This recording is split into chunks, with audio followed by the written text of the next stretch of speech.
Kalau ada orang sudah tua, tapi kok ya masih belum bisa berpikir abstrak, itu mungkin dia sebenarnya ada di era konkret sensasional. Jadi dia ada di era konkret operasional, akalnya belum berkembang. Harusnya kalau dalam agama ya sudah, dia sudah mumayyiz, tapi mungkin ada hal tertentu yang membuat dia. Nah, kalau ada orang semacam ini, itu nanti yang kita sebut kekanak-kanaan. Wong sudah tua kok masih kekanak-kanaan, itu berarti apa? Harusnya dia ada di formal operasional, mikirnya malah di era sensorik motorik misalnya. Sensorik motorik itu diajak mikir susah pol. Maunya ya yang motorik-motorik saja, yang enak-enak saja, mangan, ngopi. Itu kan naluriah. Tapi diajak mikir tidak bisa, tidak mampu. Nah, itu orang terus menyebutnya kekanak-kanaan. Harusnya setiap orang step by step mendaki ini. Dan ini sebenarnya naluriah sifatnya. Berkembang terus penuh. Usia 12 ke atas. Penuh itu potensinya, kapasitasnya. Bahwa ini dipakai atau tidak ya nanti tergantung orangnya. Maka tes IQ itu bisa umur 12 mungkin sudah bisa terdeteksi dan kekuatannya sudah penuh. Di era formal operasional. Ini kognisi ya. Nanti variabel yang lain yang membantu perkembangan pemikiran seseorang pasti, tapi kekuatan akal kita ada di situ. Ini hasil cermatannya Jean Piaget. Maka katanya Piaget, kalau kita mendidik anak, kalau kita beraktivitas di dunia pembelajaran, perhatikanlah level-level kognisinya. Jadi implikasinya apa sih? Yang pertama katanya Piaget, bahasa dan cara berpikir siswa itu kan beda dengan orang dewasa. Maka kalau kalian besok jadi guru yang mengajar siswa, ya perhatikan levelnya. Kalau tidak, antara sia-sia dan tidak nyampe. Jadi tidak nyampe itu belum waktunya. Maka lihatlah dulu kapasitasnya. Anak kecil-kecil ya kasih model untuk mereka. Jadi jangan disamakan kayak orang dewasa. Dan jangan dinilai pakai standarnya orang dewasa. Hari ini di banyak pendidikan ini sudah disadari sebenarnya. Sejak lama.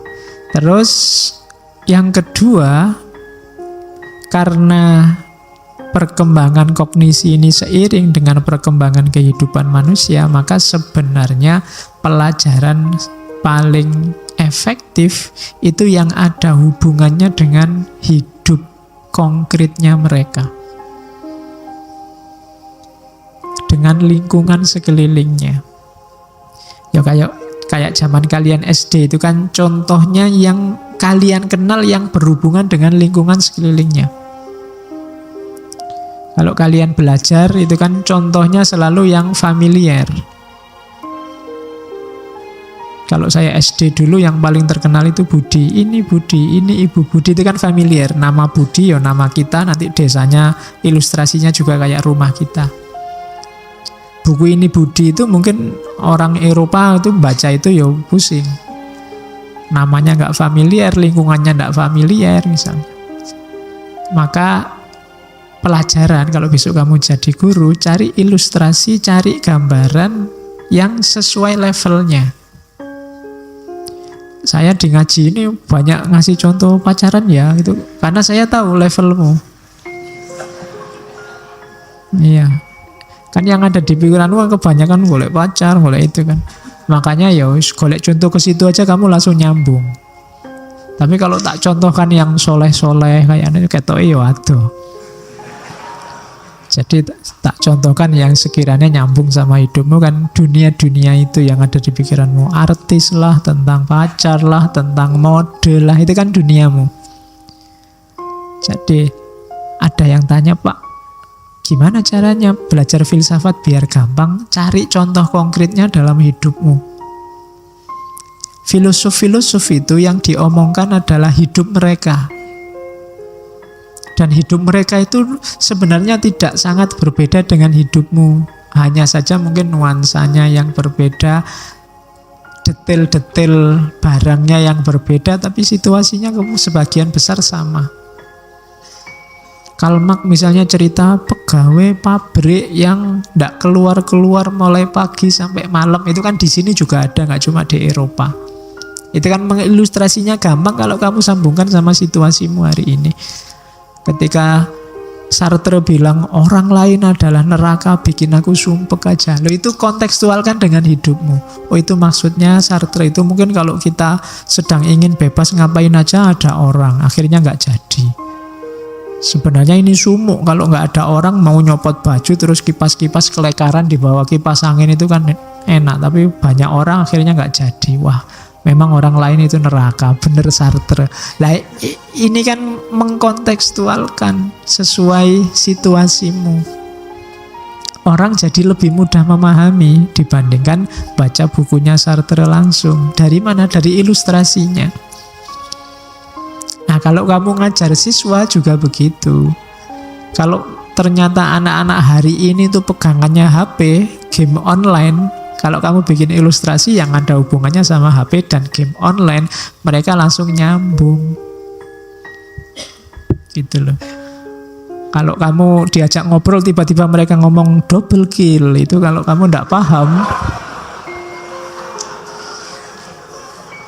ya kan? Ya kamu kuper diketawain sama anakmu. Double kill, savage, kayak gitu kan ya. Ya. Itu dunia mereka hari ini. Kalau tidak kamu jadikan pijaan ilustrasimu, kamu ngomong apa aja nggak nyambung ke mereka. Kenapa? Perkembangan kognisi mereka di seputar itu. Terus bahannya itu ya, bahannya harus baru, tapi tidak asing. Yo kalau ceritanya persis sama yang lama, ya mereka tidak tertarik, kan selalu ada informasi baru, hal-hal baru. Tapi jangan yang sama sekali asing dengan mereka, yang bisa nyambung sama hidup mereka. Jadi itu akan memudahkan dalam pembelajaran. Beri mereka sesuai levelnya. Beri kesempatan mereka untuk bicara sesuai level pemahamannya. Jangan cuma diceramai. Kalau cuma diceramai nanti cuma dihafalkan oleh mereka. Kenapa susah sekali pendidikan moral, padahal pondok banyak, kurikulum-kurikulum moral banyak. Jangan-jangan salah ngajarnya. Ngajarnya diceramahkan. Kalau diceramahkan mungkin kemungkinan besar cuma dihafalkan. Itu sudah sangat bagus. Demonstrasikan kalau maunya di sini, atau tunjukkan relevansinya dengan dunia konkret. Kasih contoh-contoh real kehidupan mereka. Akan lebih nyambung. Oke, terus ya jadi implikasinya ini.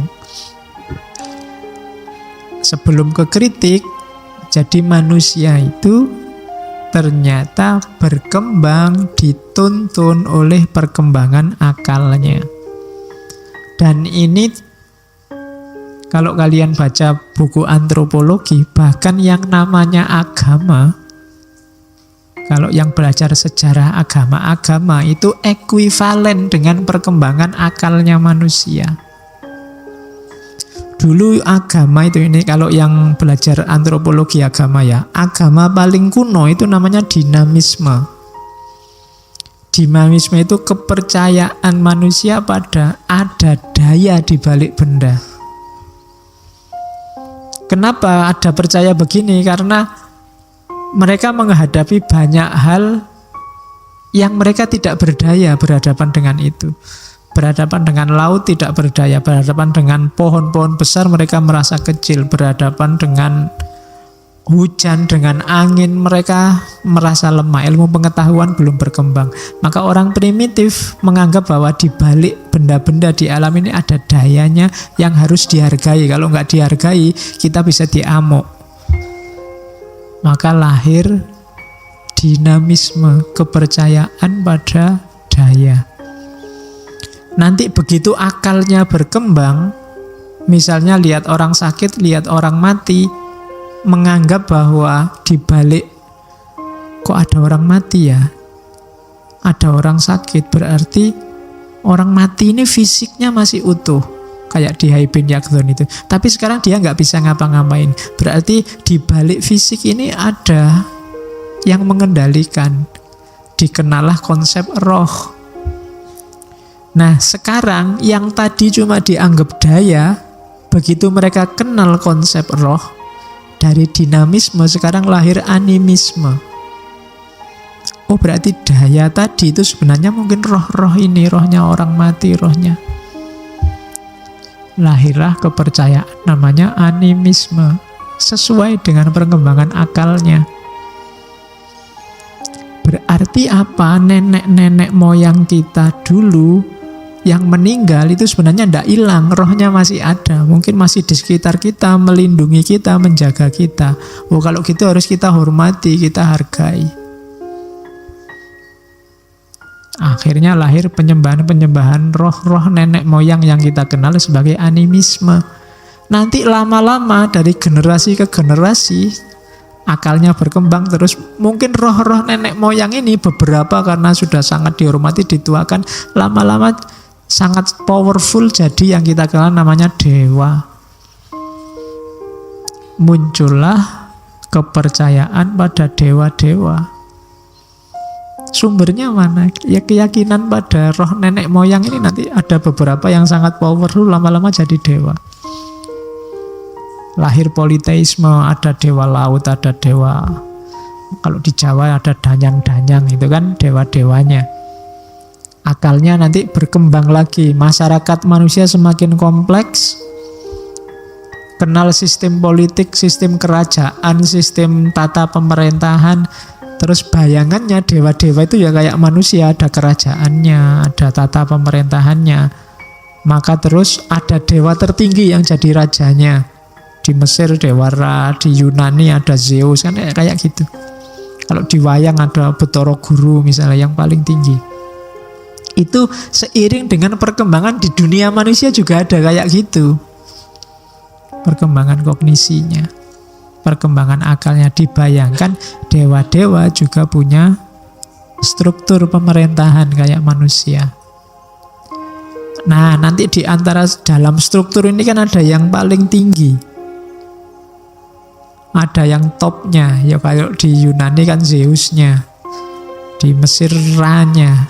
Nah, kepercayaan pada yang paling tinggi ini biasanya terus dia yang paling super power, paling powerful, paling besar. Lama-lama ini sudah tidak ada tandingnya. Dan itu nanti menginisiasi munculnya satu-satunya Tuhan yang powerful yang nanti kita kenal sebagai monoteisme. Cerita semacam ini adanya di dunia antropologi, yang melihat ternyata perkembangan akalnya manusia itu ekuivalen dengan perkembangan agama, perkembangan sembahan-sembahan manusia. Oke, yang tertarik silakan diteliti lebih jauh. Dan itu nanti penjelasannya panjang sebenarnya, lapisan-lapisan budaya yang ada di balik peradaban agama-agama. Porosnya tetap akalnya manusia. Oke, kritik sekarang. Ya, kritik yang pertama pada teorinya Piaget ini, mempraktekannya tidak gampang. Kenapa? Ya, karena struktur kognisinya orang itu beda-beda. Kalau saya ngajar satu kelas 40 orang, dan harus ngopeni level kognisinya satu-satu, bisa pusing aku, bisa habis waktunya untuk ngopeni satu-satu. Jadi tidak gampang. Kemudian yang kedua ada kritik lagi, ini lebih dekat pada psikologi ternyata dibandingkan teori belajar. Yang ketiga, ada perdebatan. Mana yang lebih berpengaruh? Kualitas pikiran atau kuantitas pikiran, kuantitas pengetahuan? Dua-duanya sebenarnya penting. Cuma kalau di Piaget ini kan kualitasnya. Orang cerdas tapi tidak banyak pengetahuan yang dia miliki, mana lebih penting dengan orang yang pengetahuannya banyak, ngerti macam-macam meskipun tidak terlalu cerdas? Oh, ini debat. Ya dua-duanya sih sama-sama penting. Cuma kan kalau jawabannya begini kan kurang seru. Orang biasanya pengen yang paling powerful mana? Kecerdasannya atau ketekunannya mengumpulkan banyak pengetahuan? Ini debat. Ya kalian silakan diskusi. Mungkin yang cerdas bilang ya kecerdasan pak. Yang tidak terlalu cerdas, oh enggak pak, ya pengetahuan pak. Atau yang males bilang, semuanya kan tergantung Allah pak. Oke. Terus stabilitas dan kelenturan. Kan sering kalian ngomong tentang IQ. Oh dasar IQ-nya pendek, dasar IQ jongkok. IQ ini sesuatu yang stabil, pasti menentukan, ataukah sebenarnya enggak, dia bisa naik turun. Itu juga sebenarnya debat. IQ penting, meskipun nanti dikritik. Ada EQ juga loh pak, emotional quotient. Ada SQ juga loh pak, spiritual quotient ya. Tapi wacana paling awal dulu IQ. Jadi saya tidak tahu kalian pernah tes apa enggak. Jadi IQ itu yang ngelatih level kecerdasanmu ada di mana. Ya sifatnya eksak pasti, positivistik tapi dulu jadi parameter kemampuan. Kalian tes TPA itu kan antara lain kan mengukur itu. Potensi akademik itu biasanya diukur IQ-nya, bukan emosinya. Kalau emosinya ya tesnya nggak tes pilihan ganda begitu kan, apalagi spiritual quotient. Dan sekarang mungkin karena ikut istilah quotient itu sekarang banyak sekali istilah quotient. Ada prophetic, kecerdasan prophetic, ada macam-macam. Kelihatannya ada juga SQ yang singkatannya bukan spiritual tapi seksual.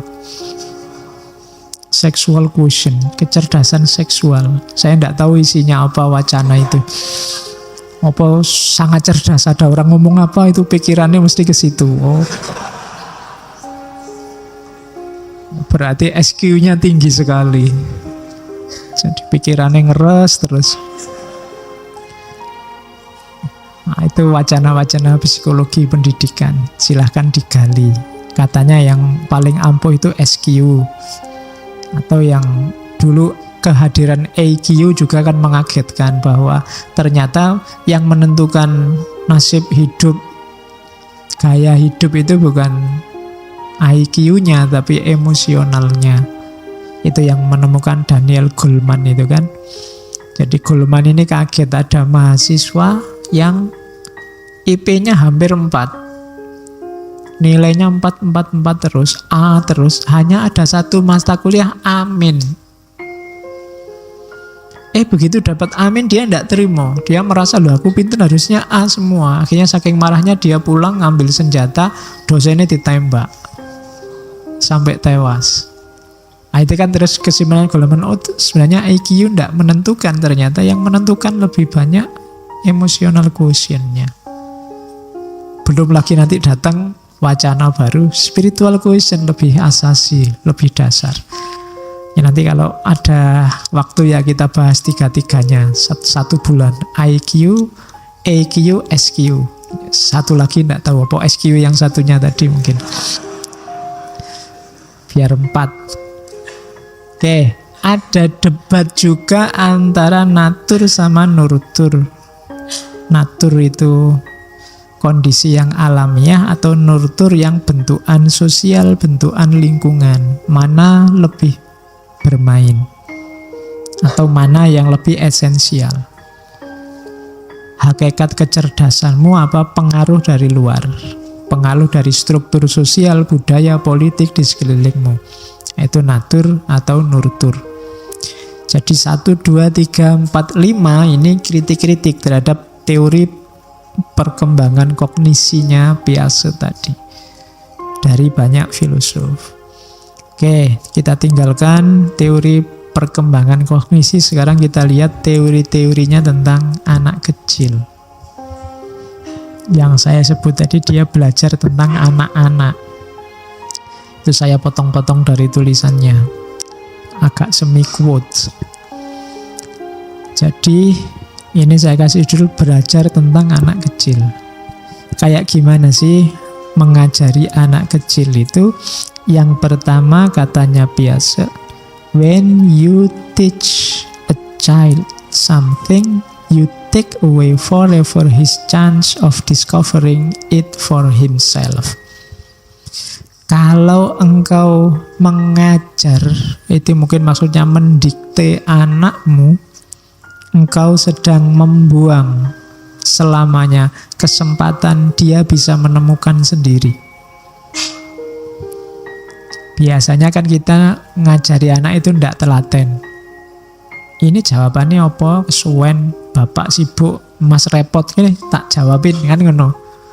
Itu berarti kamu sedang membuang kesempatan untuk dia sendiri jadi penemu jawaban.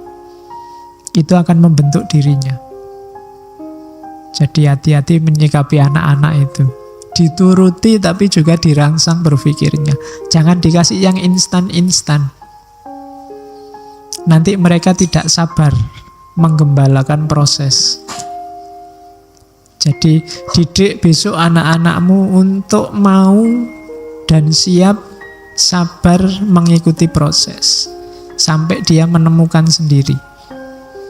Itu akan lebih menancap, akan lebih membentuk dirinya.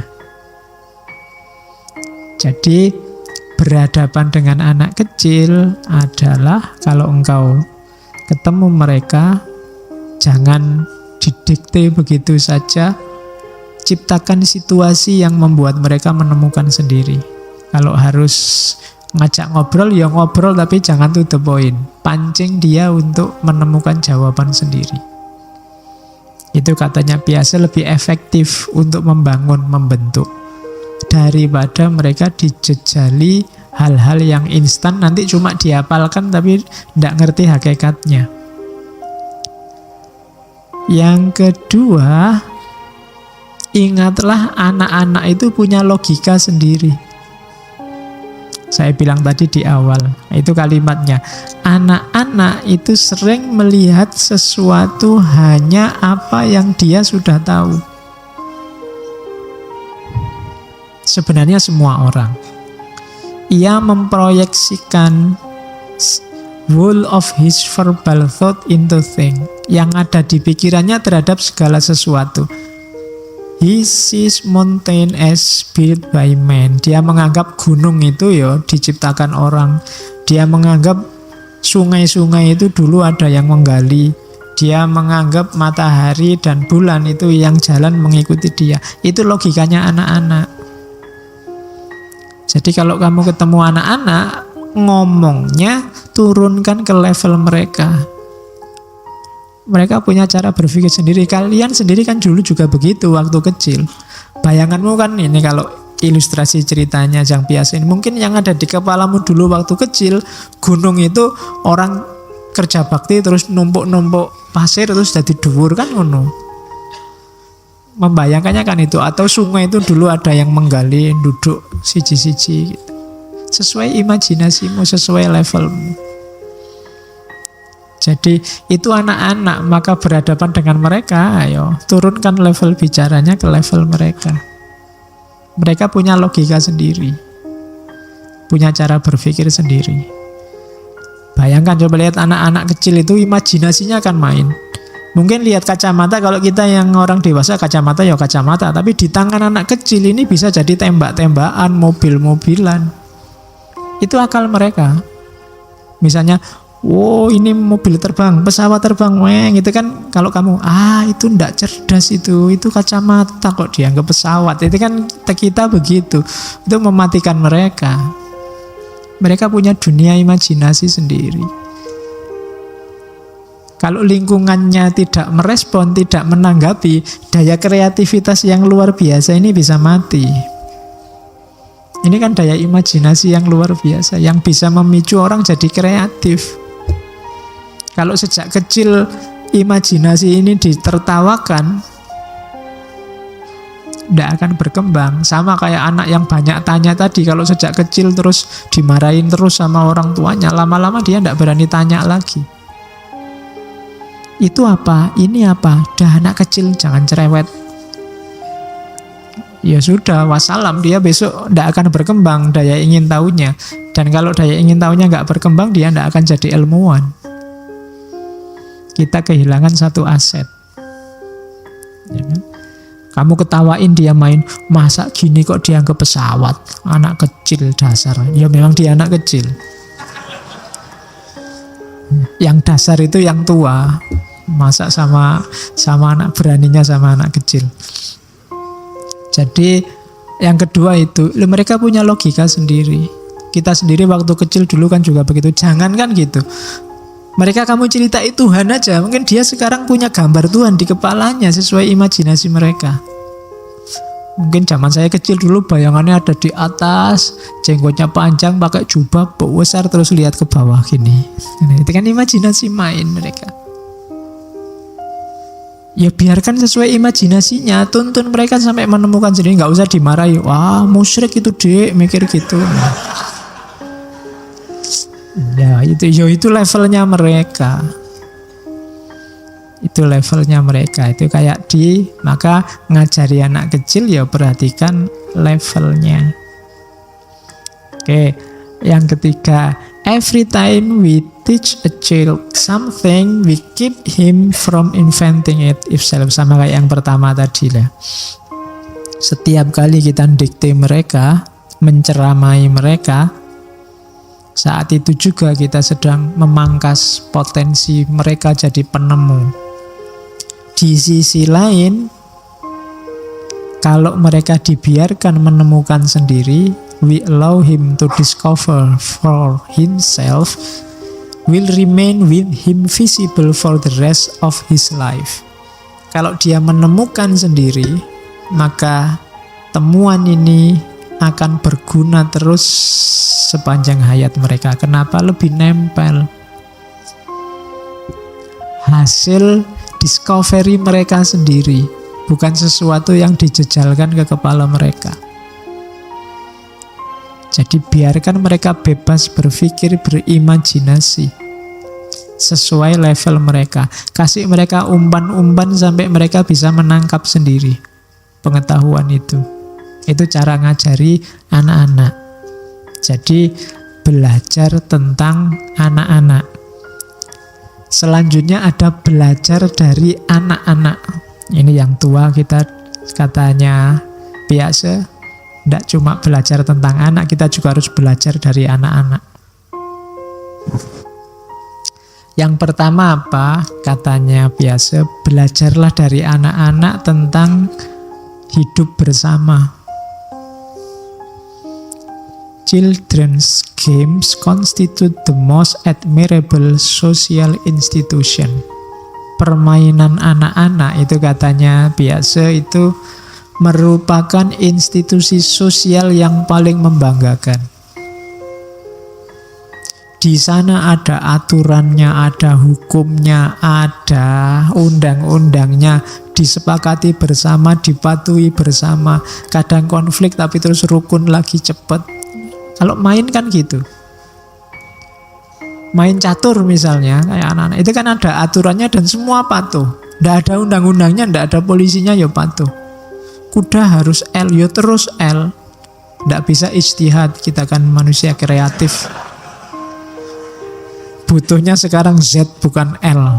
Disepakati ya kuda, tidak begitu. Mereka patuh dan gembira hidup bersama dengan aturan-aturan bersama. Kadang-kadang ada konflik juga, tapi konflik dialami dengan gembira, nanti balik lagi juga secara gembira. Mereka ngerti itu main-main, tapi dijalankan secara serius dan menyenangkan. Itu kan filosofinya permainan. Yang punya semacam ini anak kecil. Mereka bisa tanding, musuhan dalam pertandingan, tapi siapapun yang menang, siapapun yang kalah, nanti akhirnya tertawa bersama. Senang. Kalah, waktu kalah marah-marah, kurang ajar, curang, tidak apa-apa. Nanti pulang, besok main lagi yuk, kan gitu. Kalau orang tua kan tidak bisa gitu. Musuhan bisa ancam-ancaman mesti. Kalau sudah kalah, tunggu 5 tahun lagi. Mesti ngono. Semakin dewasa kita tidak cerdas, makanya kita belajar dari anak kecil. Kadang-kadang anak kecilnya gegeran, terus orang tuanya ikut. Yang kecil sudah ketawa-ketawa, main lagi bareng orang tuanya sekarang. Tidak rukun, tidak bisa ketawa lagi sama saudaranya, sama tetangganya. Tapi yang kecil sudah rukun. Itu tidak pinternya orang dewasa. Jadi yang kecil dewasa sekali menyikapi konflik, yang dewasa kekanak-kanakan sekali menyikapi konflik. Maka kita perlu belajar dari anak kecil.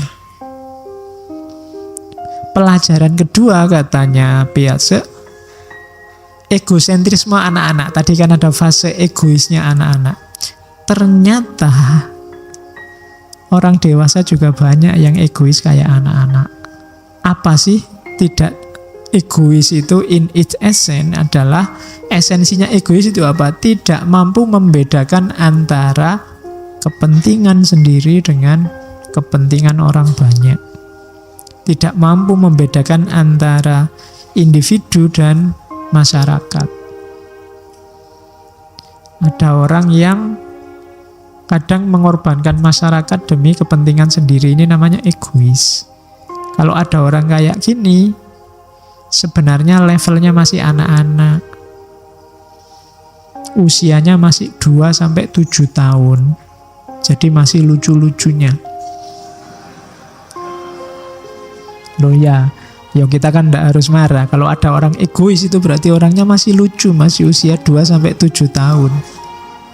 Pengen menangnya dewe, ndak mikir lingkungan sekelilingnya. Esensinya egois kan itu.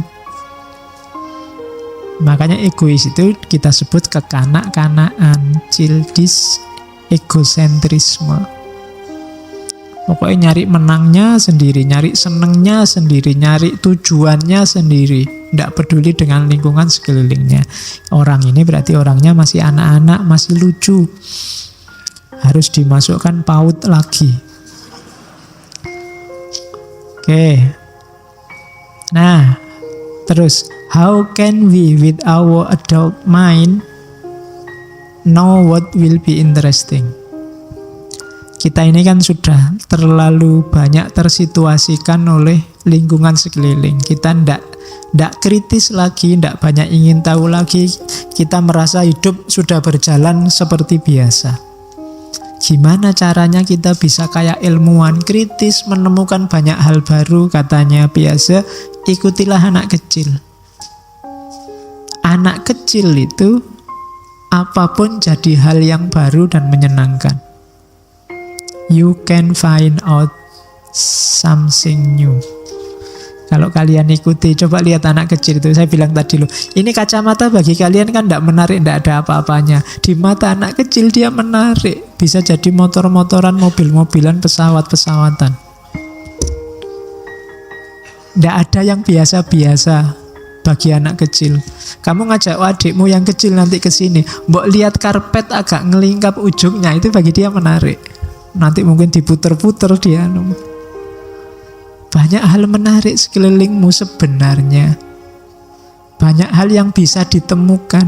Banyak hal baru yang bisa dirumuskan. Cuma kita sangat tersituasikan oleh rutinitas keseharian sehingga tidak ketemu itu. Sarannya Piaget, ikuti anak kecil. Follow the child. Akan ketemu betapa menariknya hidup kita, lingkungan sekeliling kita, keseharian kita. Tidak ada yang biasa-biasa, semuanya luar biasa menarik kalau kita geluti satu-satu. Terus, ya, maka rumusnya katanya Piaget, play is the answer to the question how does anything new come about. bagaimana kita melahirkan sesuatu yang baru, bagaimana ada yang baru dari kita, caranya apa? Play. Ayo mainkan saja. Kayak anak kecil. Nanti akan lahir sesuatu yang baru. Jangan yang normal-normal. Ayo dinikmati, dimainkan. Nanti akan ada lahir. Loh, para ilmuwan itu kan memain-mainkan, eksperimen, latihan main-main. Sehingga lahir banyak hal baru. Tidak ada yang normal. Maka kalau kamu kesulitan, Pak, saya susah ini mau bikin tesis. Tidak nemu-nemu yang baru apa? Play. Mainkan. Banyak isu yang bisa kamu mainkan.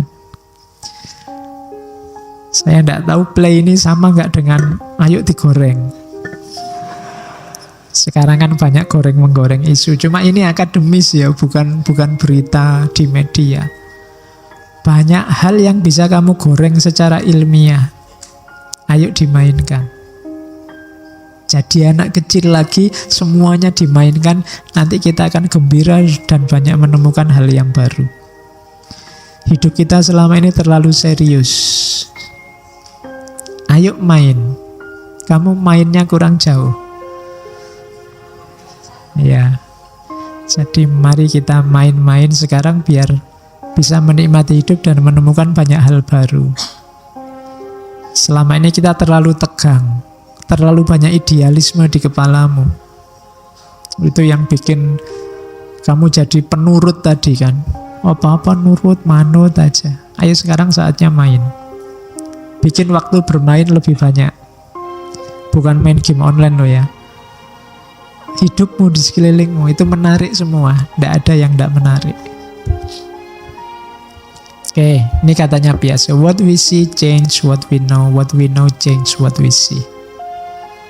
Apa yang kita lihat mengubah pengetahuan kita. Dan pengetahuan kita mengubah cara kita melihat. Ini berputar-putar saja, sudah sering saya jelaskan. What we see change what we know. What we know change what we see. Ini nasihat untuk para guru. What is desired, apa yang diinginkan, maksudnya yang terbaik adalah the teacher, guru-guru tolong berhenti ceramah, dosen-dosen tolong berhenti ceramah. Jangan puas dengan transmitting ready-made solution. Jangan puas hanya dengan mencekoi, mendulang, mentransmisikan solusi-solusi yang tinggal pakai, yang saya bilang instan tadi. Jangan seneng-seneng dikasih barang jadi kayak ngaji filsafat ini. Kamu kan selalu ngambil barang jadinya, ndak, olah lagi. Kalau ndak begitu ini jadinya cuma ceramah. Ambil inspirasi, kembangkan lagi secara kreatif. His role should rather than of a mentor. Perannya para guru, para dosen itu adalah mentor yang memicu lahirnya inisiatif dan penelitian, membuat orang tertarik ingin memahami. Termasuk ngaji filsafat ini jadikan pemicu untuk kamu tertarik menjelajah lebih jauh. Kalau hanya kalian hafalkan eman-eman, karena yang saya omongkan hanya sebagian sangat kecil dari gagasannya tokoh-tokoh besar. Jangan puas hanya di yang saya omongkan, masih dalam dan luas yang bisa kalian jelajahi. Tertarik dengan tema apapun dari ngaji ini, perdalam itu. Jangan puas dengan yang saya sampaikan, karena ini kita ada banyak keterbatasan-keterbatasan. Saatnya kalian untuk berinisiatif dan melakukan penelitian lebih jauh. Itu tugasmu. Jadi, jadikan ngaji ini inspirasi.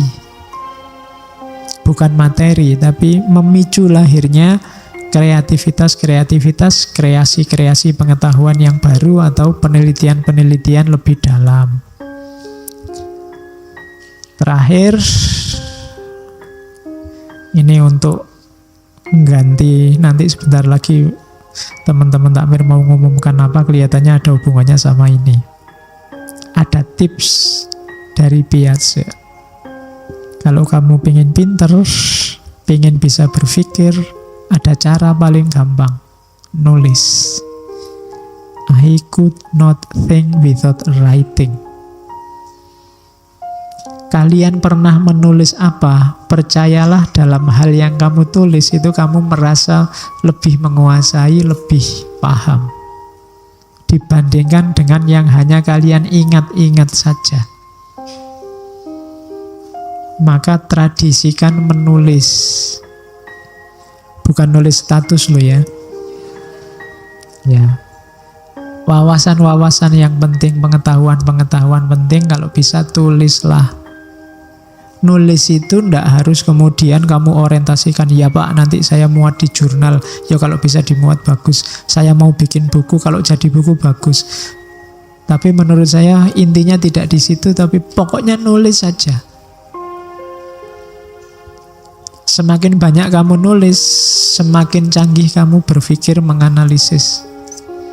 Tulis saja. Karena katanya biasa, I could not think without writing.